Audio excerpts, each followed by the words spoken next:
आपका बेहद ही महत्वपूर्ण क्वेश्चन कोशिका विभाजन क्या है, इसे यह कितने प्रकार की होती है समझाइए। बेहद ही महत्वपूर्ण तरीके से समझा दूंगा, आपके दिमाग में सीधा घुस जाएगा, दिमाग में ठकाठक हो जाएगा।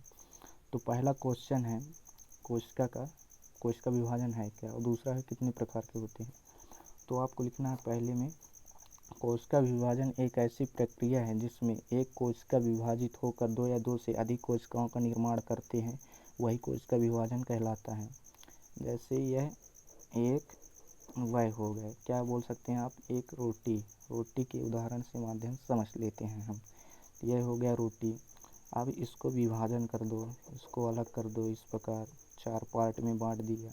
अब एक से अधिक हो गया, इसी को कहते हैं विभाजन। तो इसी प्रकार कोशिका का विभाजन होता है। तो यही हो गया कोशिका विभाजन। रोटी के उदाहरण के माध्यम से आप समझ गए होंगे। कोशिका विभाजन जीवों में द्रविड़ विकास तथा मृत कोशिका के पुनः निर्माण के लिए आवश्यक होता है। पुनः निर्माण हो जाता है कोशिका का, मृत कोशिकाओं का निर्माण पुनः हो जाता है। अब इसके विभाजन के प्रकार समझ लेते हैं, मतलब यह कितने प्रकार के विभाजन होते हैं। तो दूसरा पहला है समसूत्री कोशिका विभाजन। पहला होगा समसूत्री विभाजन हो जाएगा, दूसरा हो जाएगा अर्ध समसूत्री विभाजन।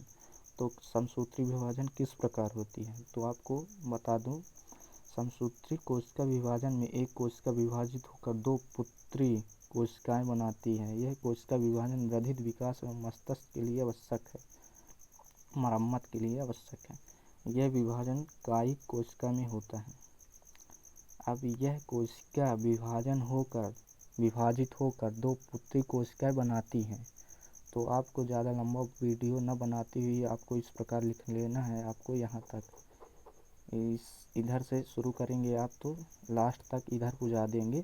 समसूत्री कोशिका विभाजन होता क्या है, समसूत्री कोशिका विभाजित होकर दो पुत्रियों का निर्माण करता है, यही होता है समसूत्री कोशिका विभाजन।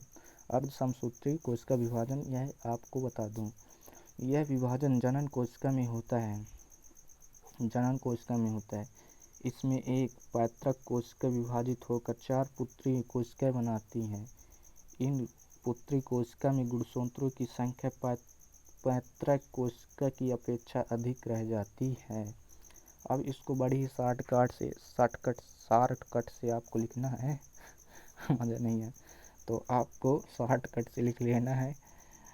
यह विभाजन जनन कोशिका में होता है, यहाँ से यहाँ लिखना है। अब इसके बाद आपको यहाँ तक लिख लेना है, यह 4 पुत्री कोशिकाओं का निर्माण करता है, यहाँ तक आपको लिख लेना है और दिमाग में बैठा के पेपर में धकाधक लिखना है और टॉप कर जाना है।